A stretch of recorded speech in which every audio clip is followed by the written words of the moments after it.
जागा होऊन काय करा, स्मरण करा. आधी जाग करायचं असते मग उपदेश करायचा असतो. ही संतांची भाषा समजून घ्या. नाही तर बापाला मुंबईला जायचं आहे, एकुलता एक मुलगा 5:30ची वेळ तोंडावर पांघरून घेऊन झोपलेला. बाप निघाला तयारी करून, पण अंगणात उभा राहून काही सूचना देऊ लागला. तुम्हालाही त्रास आहे त्याचा, बाकीच्या नाही होत असेल थोडाफार. विठ्ठला विठ्ठला मुंबईला जायचं बाप अंगणात 5:30ची वेळ पांघरून घेऊन झोपला. एकुलता एक मुलगा. चाललो बरं का रे मुंबईला. हा 4 दिवस येणार नाही रे. हा उसाला पाणी द्यायचं. हा ते गाय आजारी आहे, डॉक्टरला बोलव. हा धार काढून दूध ने डेअरीला. हा पैसे मिळणार आहे, दुधाचे सुगराचं पोतं घेऊन ये. हा पण बापाला वाटलं हे हाच्या पुढे बोलतच नाही, टाइमपास तर नाही चालू. बापानं उलट तपास, आता मी 4 दिवस येणार नाही बरं का रे. हा सांगितलेलं सगळे काम कर. हा पुन्हा एक महत्वाचं काम करायचं. हा घरामागचा आड उचलून अंगणात आणून ठेव. हा मग बापाच्या लक्षात आलं बैमानाचा टाइमपास चालू आहे. आला पांघरून काढ. त्या आजानं आणला का आड उचलून अंगणात.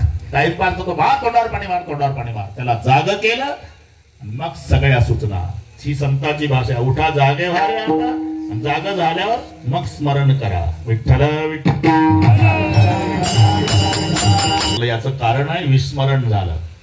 मायच्या पोटात असताना वचन दिलं होतं, एक वेळा करी या दुःखा वेगळे दुरिताचे जाळे उगवणे. आणि जर बाहेर काढला तर काय करशील.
वेगळे दुरिताचे जाळे उगवणे. आणि तुला बाहेर काढल्यावर काय करशील. आठवीन पाय हा माझा नवसन, रात्र ही दिवस पांडुरंगा.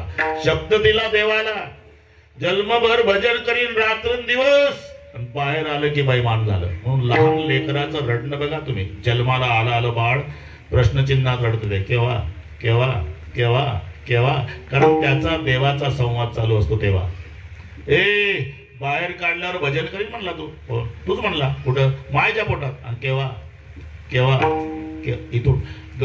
कबीरजी गर्भ कनमो हात जुडाया, निकल गया बैमान, अब तुम कब सुमरोगे राम. विस्मरण झालं म्हणून म्हणावं लागलं स्मरण करा. इथपर्यंत आलो होता. पुढं जागे भारे आता.